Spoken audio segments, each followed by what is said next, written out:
Si te sientes atascado con la oposición o con cualquier otro tipo de estudio, este vídeo es para ti.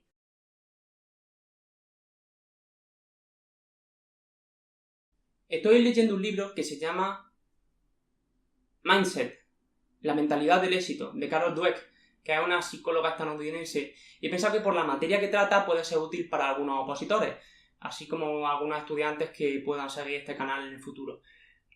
Por lo que decidí hacer un vídeo bastante rápido. El libro se basa en lo siguiente. Puedes tener dos creencias esenciales, que son la idea de que tus habilidades son básicas y que no puedes modificarlas mucho, o la idea de que tus habilidades dependen de la cantidad de esfuerzo que pongas en ellas.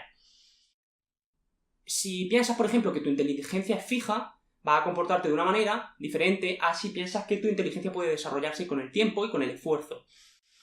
Digamos, por ejemplo, que piensas que tu inteligencia es fija y piensas que eres muy inteligente. Cuando llegues a determinadas materias que sean muy difíciles y que requieren mucho trabajo, te vas a sentir frustrado porque esperas de ti un nivel de éxito que no es realista. Entonces es muy fácil que acabes pensando que la oposición no es para ti, o simplemente pues, que tengas una relación negativa con la oposición o con el estudio de que se trate, que haga que acabes por abandonarlo o que no te rindas suficientemente. O bien que tú sientas que estás decepcionando a tu preparador, a tus padres, porque piensas que tú deberías conseguir mucho más de lo que estás logrando. Por ejemplo, pues que llevas 5 años opositando y que deberías haberlo conseguido en 3. Esta clase de dramas de opositores que son frecuentes y la gente no quiere hablar de ellos porque es un poco incómodo. Por otro lado, puede ser que pienses que eres incapaz. Es decir, por ejemplo, gente que piensa, es que yo no soy capaz de memorizar literalmente. Pues si piensas que eres incapaz de memorizar literalmente, lo primero, no vas a esforzarte lo suficiente porque, ¿para qué? Si eres una persona racional, si es imposible, ¿para qué te vas a esforzar y vas a sufrir para nada? Y segundo, si piensas que es imposible, no vas a buscar estrategias para mejorar esa memoria literal. El caso es que este libro desmonta bastante bien la teoría de que hay genios o personas totalmente incapaces dentro de un porcentaje mínimo de superdotados y de personas con problemas específicos, pero la masa de las personas, de las que probablemente tú eres parte y yo seguramente también, tienen una capacidad media. Y la capacidad media significa básicamente que tienen unas actitudes básicas que pueden desarrollarse con esfuerzo. Por ejemplo, pone el supuesto de Mozart, al que todo el mundo piensa que es un genio de la música, pero realmente empezó a tocar cuando tenía, pues creo que 3 o 5 años. De manera que para cuando con 20 años se le consideraba un genio de la música, llevaba 15 años practicando. Claro, eso no se ve, esa es la parte oculta. Entonces por eso la gente piensa o siente que existen genios y que ellos no tienen esas actitudes. Lo mismo sucede un poco con la oposición. Hay personas que llevan utilizando como mecanismo de estudio la memoria desde que tenían 8 años y personas que utilizaban mecanismos de lógica o de desarrollo que se basaban en otros mecanismos que no son útiles para la memoria literal. Sin perjuicio de que haya una mínima modificación por actitudes, a lo mejor un 10 o un 20% de habilidad, pero eso es una cantidad muy pequeña si tenemos en cuenta que esto es una carrera de fondo, la oposición. El caso es que habla también de cómo afecta la opinión del entorno a la persona.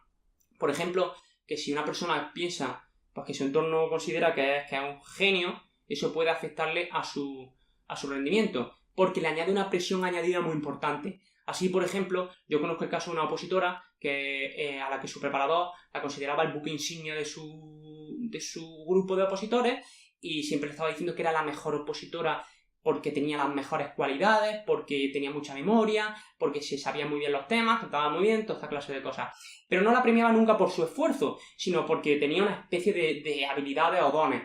Entonces, cada vez que esta persona iba al tribunal, tenía el síndrome del impostor, porque ella en el fondo sabía que no era tan buena, con lo cual tenía una presión enorme, porque su preparador esperaba prácticamente que aprobara a la primera, porque era como un genio, y ella sabía que no lo era, entonces, o ella sentía que no lo era, que era una persona normal. Entonces, claro, tenía un nivel de presión muy grande, porque si la juntaba a la presión de la oposición en sí, que ya es enorme, esa especie de aura de tengo que cumplir porque mi preparador, una persona a la que yo admiro y con la que tengo una relación muy fuerte de confianza, espera de mí lo máximo. El caso es todo el libro gira en torno a lo positivo que es trasladar la creencia de que eres bueno porque sí a entender cómo has desarrollado tus habilidades y creer que eres bueno porque has trabajado mucho para serlo. Y yo, pues, conozco casos de personas que, por ejemplo, pensaban que no eran hábiles para la oposición, por actitudes innatas, en plan de yo es que no valgo para esto. Y, por ejemplo, una chica estuvo opositando unos 3-6 meses. Yo considero que es una persona muy, muy apta, es decir, no tiene ningún problema. Pero ella dice que no era capaz de estudiar durante todas esas horas. Y sinceramente, yo durante mis primeros años no era capaz de sentarme media hora a estudiar. Pero hay gente que piensa que si no eres capaz de durante los 3 a 6 primeros meses, es que nunca vas a desarrollar esa capacidad. Y claro, eso les lastra mucho, porque su diálogo interno es todo el rato diciéndose a sí mismo que son inútiles, que no valen para esto. Entonces, como comprenderás, pues eso imposibilita que tú puedas nunca llegar a rendir bien. Y la pregunta es, ¿cómo desarrollas esta especie de capacidad para creer en tu propia habilidad? Pues lo primero, tienes que convencerte de que se pueden desarrollar habilidades, y eso parece una tontería, en plan de voy a convencerme. No, lo que tienes que hacer es, digamos, poner en prueba tus ideas preconcebidas. Por ejemplo, yo creo que ya lo he dicho alguna vez, mi mujer ahora tiene una de las mejores memorias que yo me haya encontrado como actitud, Tiene una memoria brutal. También desde pequeña ella lleva estudiando de memoria, mucha memoria visual, entonces la desarrolla mucho también. O sea, se juntan las dos cosas. Y yo siempre pensé que nunca podría ganarle.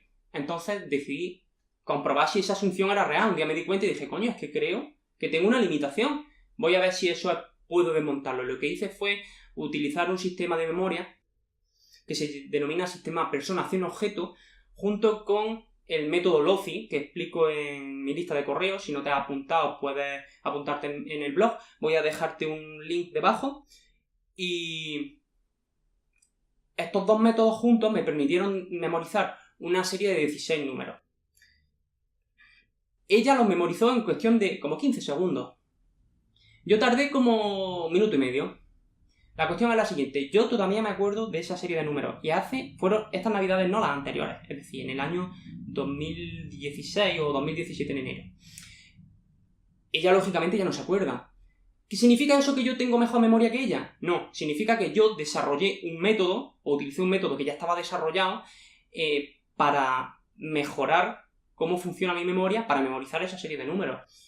Y eso significa que tú también puedes hacerlo. Es decir, puedes utilizar estrategias mejores, y al creer que puedes mejorar, puedes buscar, o eso te permite creer que puedes buscar y encontrar estrategias y métodos para aprender más rápido. Yo conozco gente, por ejemplo, que estudia utilizando el método de repetición y no se les da bien. Hay gente que el método de repetición les da muy bien, y otras que necesitan esquemas, y otras que necesitan, pues no sé, hacerse test y esta clase de cosas. El problema es que hay determinadas personas que cuando no se les da bien el primer método que utilizan, piensan que es que ellos no son buenos. Y si piensas que no eres bueno, como decíamos antes, es imposible que pruebes nuevos métodos hasta que encuentres uno que sea bueno para ti. Por eso tienes que desarrollar esa relación contigo mismo de, digamos, confiar en que en principio eres capaz de cualquier cosa. No cualquier cosa en plan volar, pero bueno. Cualquier cosa que una persona normal pueda hacer con habilidad. Es decir, que si otra persona puede hacerlo, lo más seguro es que tú también puedes. Lo segundo es romper la relación negativa con la disciplina y el esfuerzo. Porque hay muchas personas que cuando tienen que esforzarse muchísimo con algo, piensan que es que nunca van a ser buenos con eso. Volvemos a lo de antes.